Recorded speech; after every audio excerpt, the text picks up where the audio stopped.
The applause was deafening as Colonel Ryan Hartwell rose from his chair, his dress uniform immaculate, as he rendered the most respectful salute I had ever witnessed. The entire banquet hall of the Riverside Country Club fell silent, 200 guests frozen mid-conversation as they watched this decorated war hero honor me, the daughter my own parents had just finished mocking in front of their closest friends. Ladies and gentlemen, his voice carried across the room with military precision, you are in the presence of true courage. My mother Diane's champagne glass slipped from her manicured fingers, shattering against the marble floor as the reality of what she had done began to sink in. My father Harrison's face drained of color as he realized that every cruel word he'd spoken about my scars had been overheard by the guest of honor at his own charity gala. But that moment of vindication was still hours away from that devastating conversation in the powder room. Let us know in the comments where you're watching. If this resonated, don't miss out on subscribing because tomorrow I'm sharing something that will completely change how you think about this topic. My name is Cassandra Reeves, and until 6 months ago, I lived a carefully constructed life in the affluent suburb of Willowbrook Heights, where appearances mattered more than authenticity and social status trumped substance. At 29, I had spent the better part of the decade trying to rebuild not just my body, but my sense of self after the accident that had left me with extensive scarring across my left arm, shoulder, and neck. The burns from the chemical plant explosion that had claimed my first responder career as a paramedic had also claimed something more precious, my parents' pride in their daughter. For years, I had worked as a trauma paramedic in downtown Millfield, responding to the worst emergencies the city could offer. I loved the adrenaline, the purpose, the knowledge that my skills could mean the difference between life and death for someone's loved one. My parents, however, had always been embarrassed by my career choice. Harrison Reeves, a prominent real estate developer, and Diane, his socialite wife, had envisioned their only daughter following a more appropriate path. Perhaps law, medicine in a prestigious specialty, or marriage to someone from their social circle who could elevate the family standing even further. The night that changed everything was a routine call to Riverside Chemical Company. What we thought was a minor leak turned into a catastrophic explosion when a secondary tank ruptured. I had been evacuating workers from the danger zone when the blast threw me directly into a wall of chemical flames. My partner, Jake Morrison, pulled me from the inferno, but not before the industrial chemicals had done their permanent damage to my skin. 3 months in the burn unit, 7 surgeries, and countless hours of physical therapy later, I emerged forever changed. The physical scars were extensive, but manageable. The emotional scars from my parents' reaction proved far more devastating. Within a week of my release from the hospital, my mother was researching plastic surgeons and suggesting I wear long sleeves and scarves to minimize the visual impact. My father, meanwhile, began introducing me to people as his daughter, who used to be a paramedic, as if my career had died along with my unmarked skin. Cassandra has some excellent opportunities in administrative roles now, he would tell his business associates, as if sitting behind a desk processing paperwork was a promotion rather than an exile from the work I loved. Her condition, as if surviving a chemical explosion while saving lives was a shameful medical diagnosis rather than an act of heroism. I had moved back into my childhood bedroom in their mansion during my recovery, a decision I now recognize as a mistake.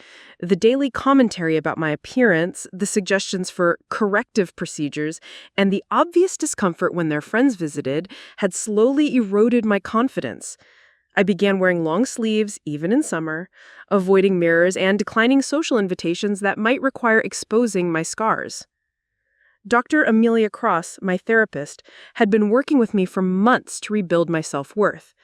Your scars tell a story of bravery, she reminded me during our sessions. They're proof that you risked everything to save others. That's not something to hide. That's something to honor. But living with parents who saw my scars as a social liability made it almost impossible to internalize that message. Every family gathering became an exercise in strategic wardrobe choices. Every introduction to their friends required careful positioning to minimize the visibility of my damaged skin. I had become an expert at deflecting, at making myself smaller, at apologizing for taking up space in rooms where my appearance might make others uncomfortable. The irony wasn't lost on me that I had once run toward danger to help strangers, yet now I ran from social situations to avoid the discomfort of my own family.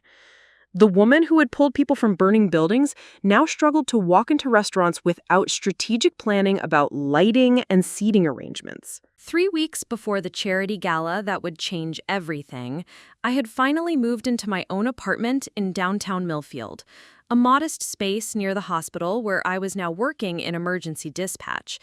It wasn't the same as being on the ambulance, but it kept me connected to the work I loved while accommodating my parents' insistence that I find something more suitable.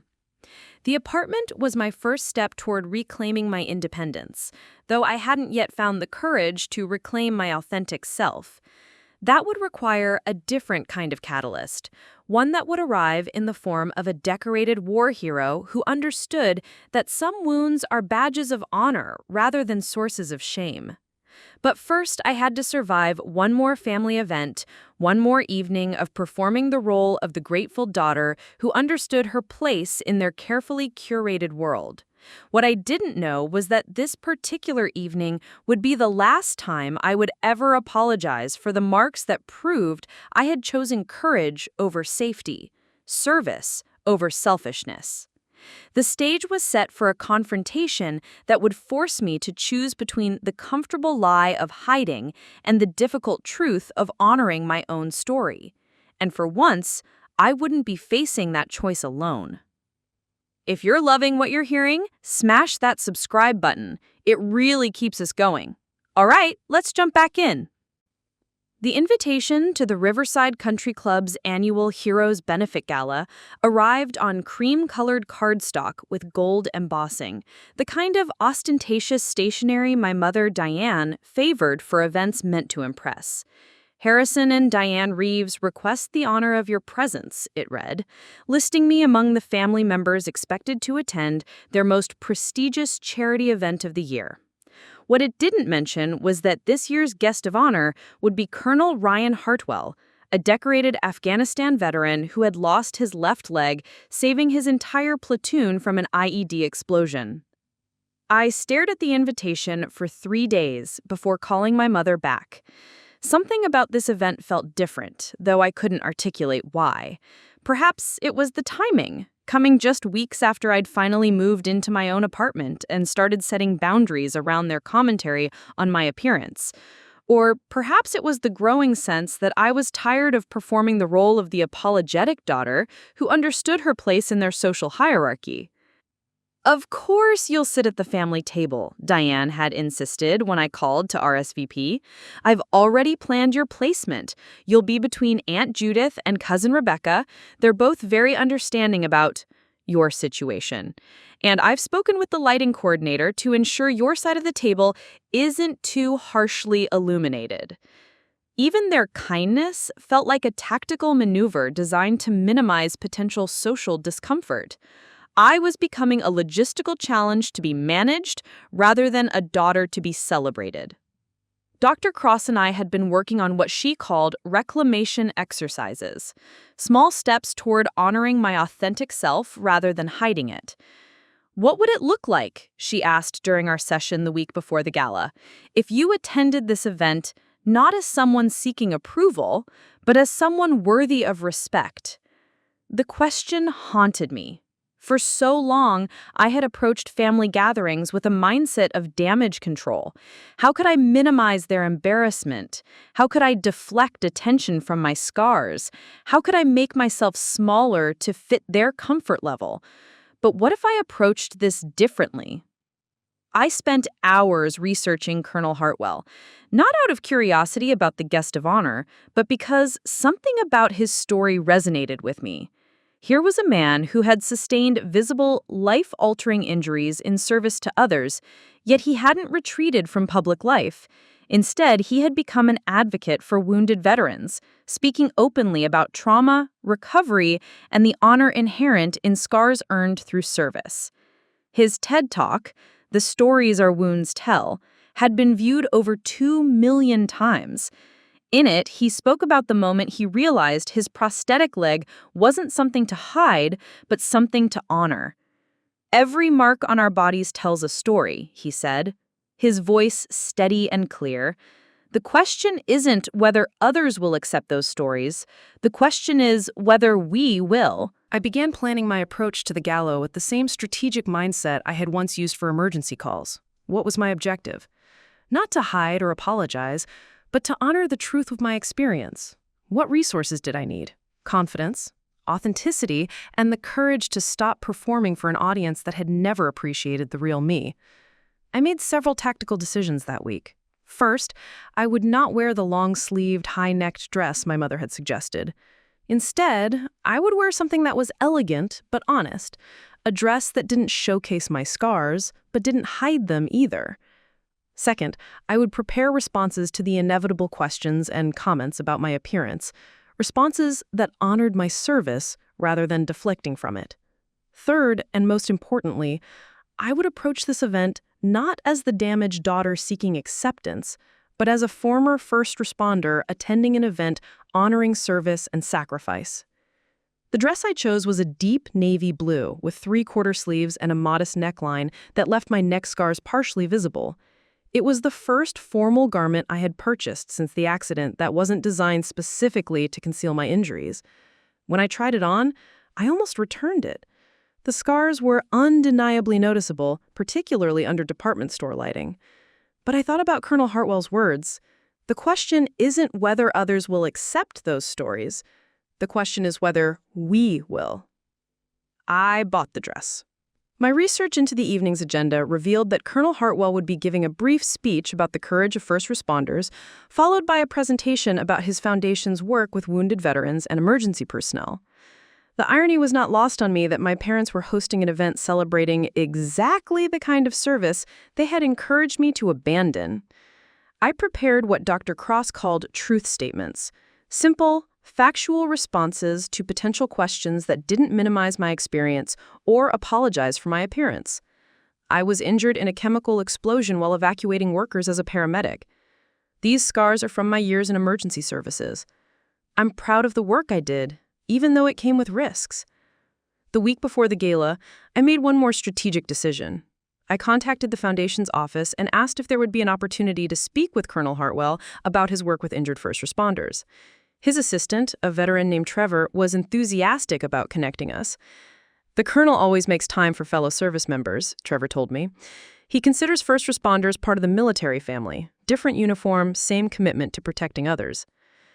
I didn't mention my family dynamics or the complexity of my situation. I simply expressed genuine interest in his foundation's work and my background in emergency services. We arranged for a brief introduction before the formal dinner began. As the evening approached, I felt a strange mixture of anticipation and determination. For the first time in months, I wasn't approaching a family event with dread and strategic damage control. Instead, I was approaching it with curiosity about what might happen if I showed up authentically. I had no idea that the evening would become a turning point not just in my relationship with my parents, but in my understanding of my own worth. I had no idea that within hours, I would witness the power of being truly seen by someone who understood that wounds can be badges of honor rather than sources of shame. But first, I had to survive the cocktail hour, the family photographs, and the inevitable moment when my parents' discomfort with my appearance would surface in front of their carefully curated social circle.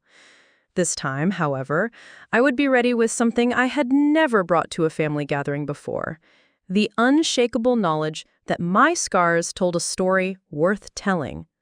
The Riverside Country Club glittered under crystal chandeliers as Willowbrook Heights elite gathered for what would become the most talked-about charity gala in the club's history. I arrived precisely at 7, my navy dress catching the light as I walked through the marble foyer. Several acquaintances of my parents did a double take, clearly noticing that I wasn't wearing my usual high-necked, long-sleeved armor against their scrutiny. My parents stood near the registration table, greeting guests with practiced charm. Diane's smile faltered slightly when she saw me, her eyes immediately scanning my exposed scars before settling into what I recognized as her managing a social situation expression. "Cassandra, darling," she said, approaching with arms outstretched for an air kiss that positioned her body to partially block other guests' view of my left side. "You look lovely, though I do wish you'd chosen the burgundy dress we discussed.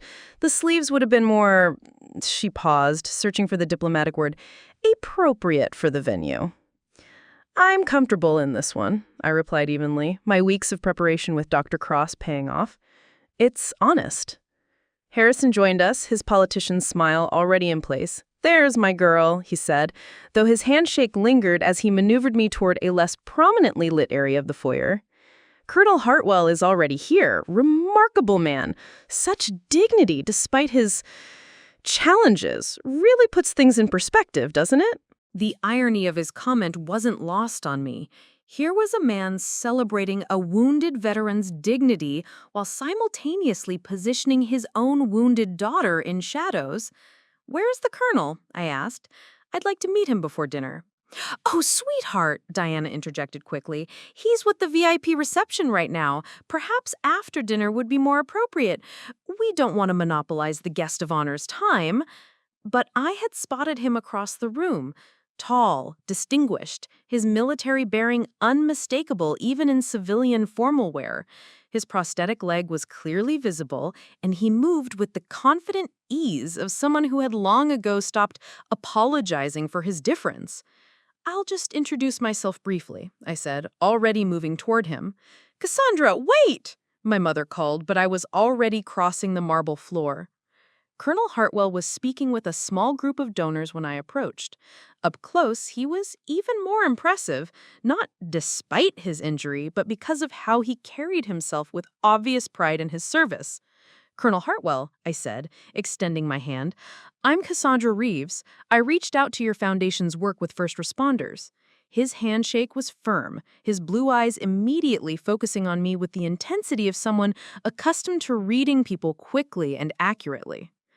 "Ms. Reeves, of course! Trevor mentioned you were a paramedic. Thank you for your service." "Thank you for yours," I replied, and for the first time in months felt no urge to angle my body to hide my scars from someone's view. His eyes moved briefly to my neck and arm, not with the uncomfortable fascination I was used to, but with something I hadn't experienced before. Recognition. "Chemical burns?" he asked quietly, his voice carrying no pity, only professional assessment. "Industrial explosion. Riverside Chemical Company, 6 months ago." He nodded slowly. "Line of duty. How many workers did you get out before it went critical?" The question caught me off guard. No one had ever asked about the rescue, only about my recovery. 17, I said. My partner and I evacuated 17 people before the secondary tank ruptured. 17 families who went home that night because of your actions, he said, with the voice carrying the weight of someone who understood the mathematics of sacrifice. That's extraordinary heroism, Ms. Reeves. I felt tears threatening, not from sadness, but from the profound relief of being seen accurately for the first time in months. Thank you, Colonel. That means more than you know. I imagine it does. He glanced toward my parents, who were watching our conversation with obvious anxiety. It's not always easy when the people closest to us struggle to understand what service truly costs, is it? Before I could respond, the dinner bell chimed and guests began moving toward the dining room. Colonel Hartwell was escorted to the head table, while I made my way to the family table, where Aunt Judith and Cousin Rebecca greeted me with the carefully neutral expressions my mother had clearly coached them to maintain. Dinner proceeded with typical charity gala pageantry, multiple courses, endless speeches about community service, and a live auction that raised impressive amounts for veterans' services. I found myself relaxing slightly, thinking perhaps the evening would pass without incident. Then came the moment that would change everything. During the brief intermission before Colonel Hartwell's keynote speech, I excused myself to use the powder room. The ladies' lounge at Riverside Country Club was as opulent as the rest of the venue. Marble countertops, gold fixtures, and enough space for small social gatherings to unfold away from the main event. I was touching up my lipstick when my mother entered with her usual coterie of society wives. Patricia Ashworth, Linda Whittemore, and Jennifer Cross, women who had known me since childhood and who now struggled to reconcile the confident paramedic they remembered with the scarred woman they saw before them. "Oh, Cassandra," Patricia said with the overly bright tone people use when they're determined to be kind despite their discomfort. "Thank you, Mrs. Ashworth," I replied, capping my lipstick and preparing to leave. But Diane wasn't finished managing the situation. "Ladies, you should have seen Colonel Hartwell's presentation materials. Such inspiration despite his disability. Really makes you appreciate how fortunate we are." "It's remarkable how he has managed to maintain his dignity," Linda agreed. "Such a positive attitude about his prosthetic. Though I suppose it's different for men. They can wear it almost like a badge of honor." "Exactly," Jennifer chimed in. "Men can carry those kinds of marks with pride. It's more challenging for women, isn't it? We have different considerations." I felt the familiar tightening in my chest that always preceded these conversations, the moment when my existence became a social problem to be solved rather than a life to be celebrated. Well, Diane said, lowering her voice conspiratorially, we're exploring some excellent reconstructive options for Cassandra. Dr. Matthews at Willowbrook Plastic Surgery has done remarkable work with burn victims. With the right procedures, you'd hardly know anything had happened. That's wonderful, Patricia enthused. Such relief that must be for you, dear, to know you won't have to live with those reminders permanently. The word reminders hit like a physical blow. Reminders of what? Of the 17 lives I had helped save? Of the courage I had shown running toward danger while others ran away? Of the pride I had once taken in work that mattered? They're not reminders, I said quietly, my voice barely audible over the background noise from the dining room. Of course not, sweetheart, Diane said quickly, her tone sharp with warning. We just mean they're proof, I continued, my voice growing stronger. Proof that I chose to serve others even when it was dangerous. Proof that 17 people went home to their families because I was willing to risk everything to get them to safety. The powder room fell silent except for the distant sound of applause from the dining room as Colonel Hartwell took the podium. Cassandra, my mother said, her voice tight with embarrassment, this isn't the place for... For what? For telling the truth about what these scars actually represent. I turned to face the group fully, no longer angling my body to minimize their view of my injuries. I earned every mark on my skin saving lives, and you want me to erase them so you can be more comfortable at dinner parties? Linda Whittemore shifted uncomfortably. We just think it might be easier for you, dear, to move forward, to find someone who... Someone who what? Someone who can overlook the evidence that I once did something that mattered? The months of careful control, of diplomatic responses, of making myself smaller to fit their comfort level, finally cracked. These aren't flaws to be fixed. They're proof of courage. Through the open door, I could hear Colonel Hartwell's voice carrying across the dining room as Colonel Hartwell took the podium. True courage isn't the absence of fear. It's the willingness to act in service of others despite that fear. The timing was perfect and devastating. This is exactly the kind of attitude Dr. Matthews warned us about, Diane said, her voice sharp with frustration. Romanticizing trauma instead of focusing on healing and moving forward. People don't want to be confronted with unpleasantness at social events, Cassandra. We're trying to help you understand. Understand what? That my service embarrasses you? That saving lives was a mistake because it left marks you don't want to explain to your friends? The powder room door swung open wider as Colonel Hartwell's speech continued. I've met wounded warriors who apologize for their injuries, who try to hide the evidence of their sacrifice, but I want you to understand something. Those wounds, those scars, those missing pieces, they're not sources of shame. They're badges of honor. The women around me fell silent, perhaps beginning to realize that their conversation might be audible to the very man they had just been celebrating for his attitude toward his own combat injuries. But my mother, focused entirely on damage control, pressed forward. This isn't about shame, it's about practicality. No one wants to be constantly reminded of unpleasant realities. We're simply trying to help Cassandra move past this phase and return to a normal life. Return to hiding, you mean? I said, my voice carrying clearly into the corridor where late arrivals were still making their way to their seats. And that's when Colonel Hartwell appeared in the doorway, having stepped away from the podium during a planned pause in his presentation. He had heard everything. The look on his face as he took in the scene, a former paramedic being shamed for her service-connected scars by her own family, was something I will never forget. It wasn't anger, exactly, but something deeper. Profound disappointment, mixed with absolute clarity about what he was witnessing. "Excuse me," he said, his military bearing making him seem to fill the entire doorway. "I couldn't help but overhear part of your conversation." My mother's face went pale as she realized the guest of honor had heard her describe my scars as unpleasant realities and my pride as a phase to be overcome. "Colonel Hartwell," she stammered, You were just teaching this young woman to be ashamed of her service, to apologize for risking her life to save others." He looked directly at me, his blue eyes steady and clear. "Ms. Reeves, would you please join me for the remainder of my presentation? I believe my audience needs to hear from someone who truly understands what service means."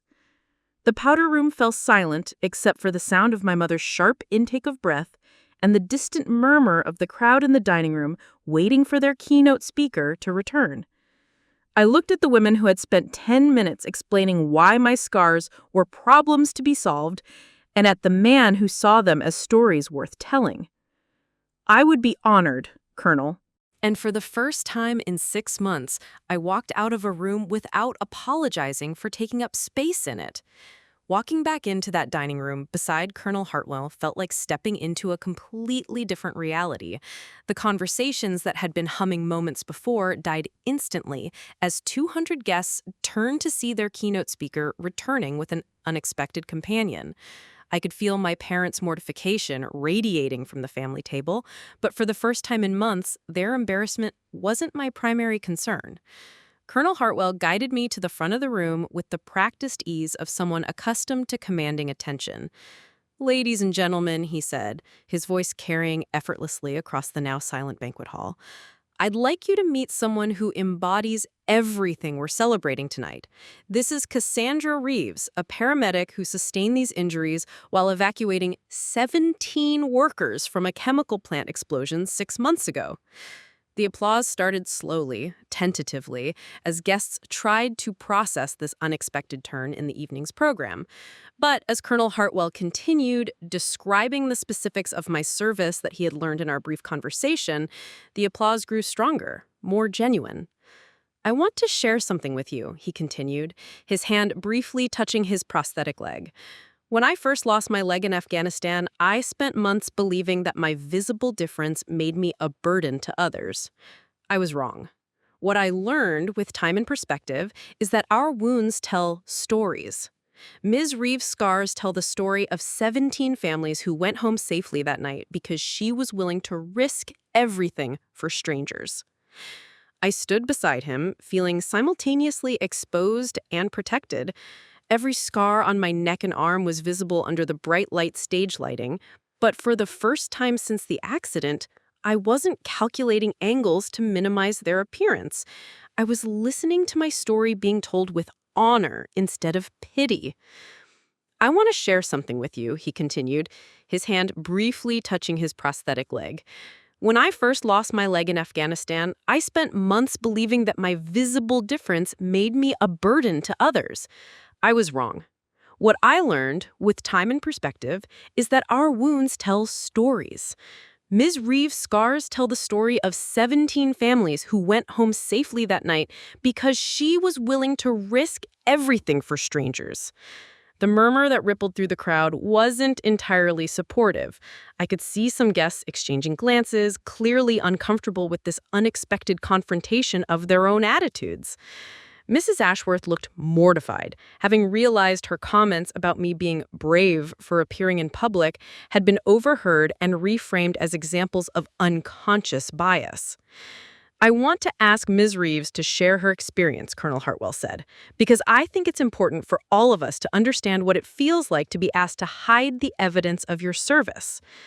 My heart hammered as I stepped closer to the microphone. Public speaking had never terrified me. I had given countless presentations during my paramedic training, but this felt infinitely more personal and risky.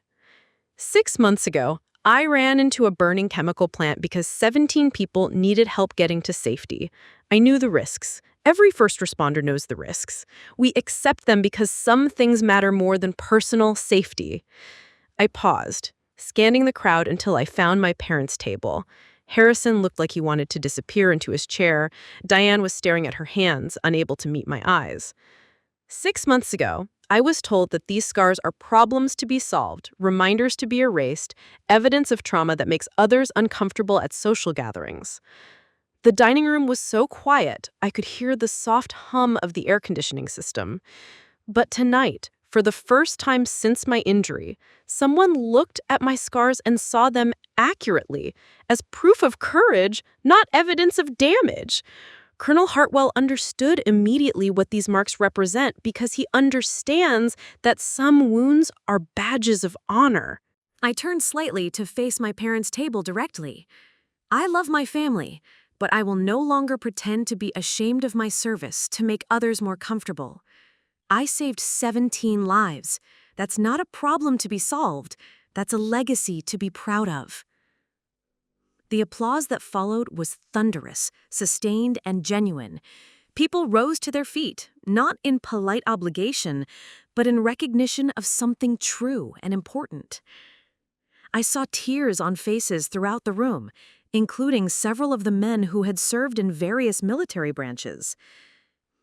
But the most powerful moment came when Colonel Hartwell stepped forward and rendered that perfect military salute, his posture crisp and respectful as he honored my service in the most formal way possible.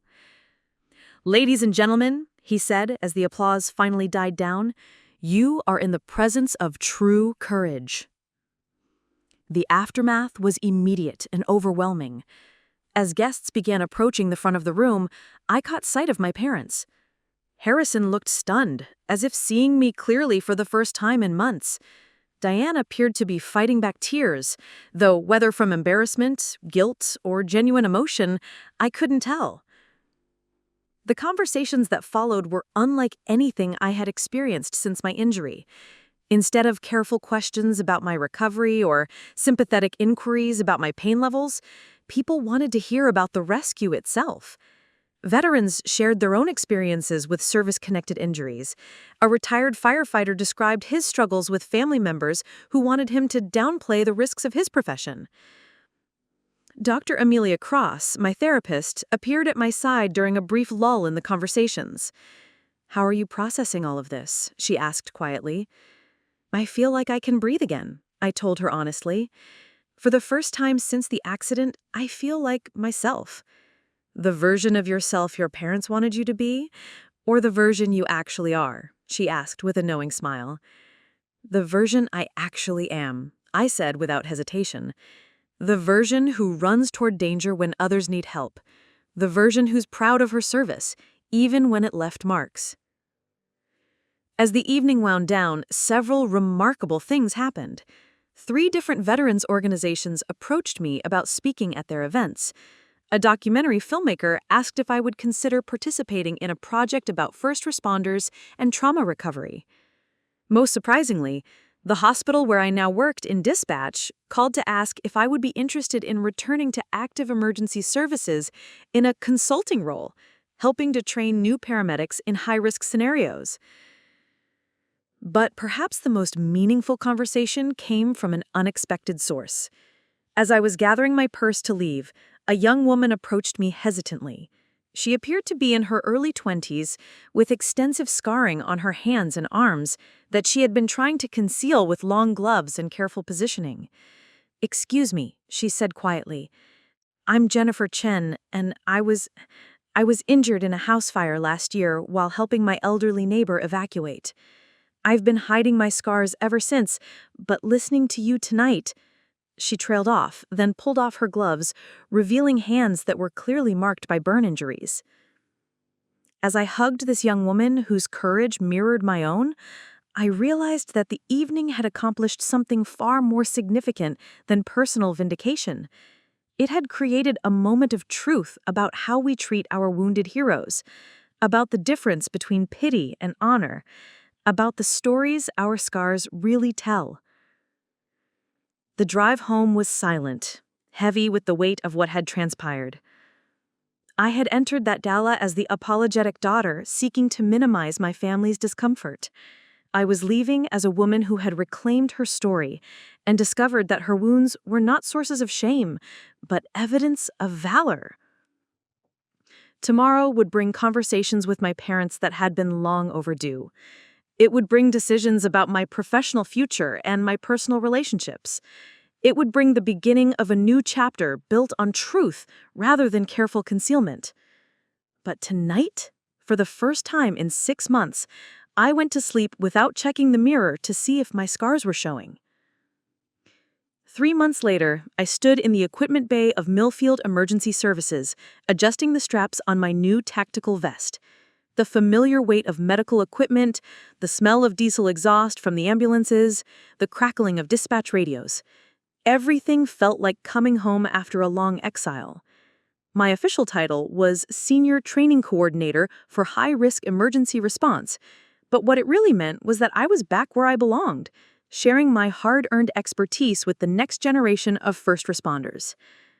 Remember, I told the group of paramedic candidates gathered around our training ambulance, situational awareness isn't just about identifying immediate dangers. It's about understanding that the people you're trying to save are worth whatever risks you're willing to take. I rolled up my sleeves as I spoke, my scars clearly visible under the fluorescent lights. Several of the trainees glanced at them, but with curiosity rather than discomfort. They understood that marks like mine came with valuable lessons. The transformation in my professional life had been swift and decisive. Within a week of the charity gala, Chief Martinez had called personally to offer me the training position. "We need someone who's been through the worst and came out stronger," he'd said. "Someone who can teach our people that surviving trauma doesn't diminish your value, it increases it." The documentary project had also moved forward rapidly. Scarred but Not Broken, First Responders in Recovery would premiere next month at the Denver Film Festival, featuring interviews with police officers, firefighters, paramedics, and military personnel who had sustained injuries in the line of duty. My segment focused on the difference between medical recovery and emotional healing, particularly the damage that occurs when families and communities ask heroes to hide their heroism. But the most significant changes weren't professional, they were personal. The conversation with my parents had taken place 2 days after the gala, in the same living room where I'd spent months trying to make myself small enough to fit their comfort level. This time, I sat in the center of the sofa, wearing a sleeveless blouse, my scars displayed without apology or strategic positioning. "I need to talk about what happened at the benefit." I began before either of them could attempt to control the narrative with explanations or justifications. Diane sat across from me, her usual composed demeanor cracked by what appeared to be genuine shame. "Cassandra, we never meant for things to escalate the way they did. We were trying to protect you." "From what?" I interrupted. "From being proud of my service? From telling the truth about how I got these scars? From taking up space in rooms without apologizing for my existence?" Harrison, who had been uncharacteristically quiet since the gala, finally spoke. "We handled this wrong," he admitted, his voice heavy with something I'd never heard from him before: uncertainty. "I don't need you to celebrate my scars," I told them both. "I need you to stop treating them like failures. I need you to understand that your daughter is a hero, not a problem to be managed." The weeks that followed brought gradual but meaningful changes in our relationship. Diane stopped suggesting plastic surgery consultations and started asking about my work with the training program. Harrison began introducing me to his business associates as "my daughter, the paramedic who saved 17 lives," rather than "my daughter who used to work in emergency services." The shift wasn't immediate or perfect. Decades of conditioning don't disappear overnight, but it was genuine. When I received the notification that I'd been selected for the Mayor's Heroism Award, both of my parents called within minutes to express their pride. Not pride tempered by concern about appearances or public perception, but simple, straightforward pride in their daughter's recognition. My personal life had undergone its own renaissance. Dr. Cross and I had transitioned from trauma recovery sessions to empowerment coaching, focusing on how to use my experience to help others rather than simply cope with it. The support group I'd started for first responders with visible injuries had grown from 3 members to over 20, meeting weekly at the community center downtown. Jennifer Chen, the young woman who had approached me at the gala, had become both a close friend and a powerful advocate in her own right.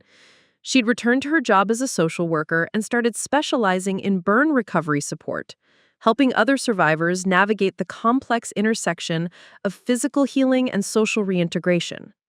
"You showed me that there's power in refusing to hide," she told me during one of our regular coffee meetings. "That changed everything for me, not just how I see my scars, but how I see myself." The romantic relationship that had eluded me during my months of hiding had also materialized, though from an unexpected source. Marcus Webb, a firefighter who had attended one of my training sessions, had asked me out with refreshing directness after a particularly intense simulation exercise.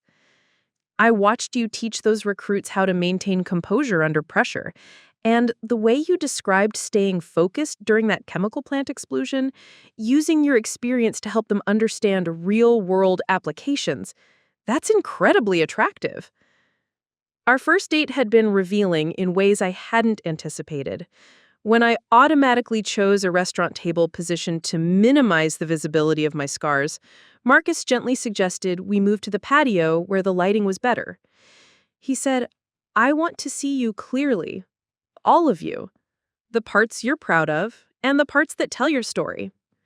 It was the first time since my injury that someone had actively wanted to see my scars, rather than politely overlooking them. And the emotional impact was profound. 6 months after the gala, I returned to the Riverside Country Club for their annual First Responders Appreciation Dinner, an event that hadn't existed before my confrontation with the social attitudes that night in the powder room. This time, I arrived not as a reluctant family obligation, but as the keynote speaker, invited to address an audience specifically gathered to honor service and sacrifice. The same powder room where I had once been told my scars were unpleasant reminders now displayed a bronze plaque dedicating the space to all who bear the marks of service. The inscription, suggested by Colonel Hartwell, who had become a regular correspondent and mentor, read, "These walls have witnessed both shame and honor. May all who enter remember that wounds earned in service of others are never sources of shame." As I stood at the podium that evening, looking out at an audience that included not just Willowbrook Heights' social elite, but also firefighters, police officers, paramedics, and military veterans, I reflected on the journey that had brought me to this moment. The woman who had once hidden in long sleeves and strategic lighting was now wearing a sleeveless dress, speaking confidently about the honor inherent in visible wounds, leading a community conversation about how we treat our heroes. The scars that had once been sources of shame had become symbols of strength, not just for me, but for everyone who saw them and understood their true meaning.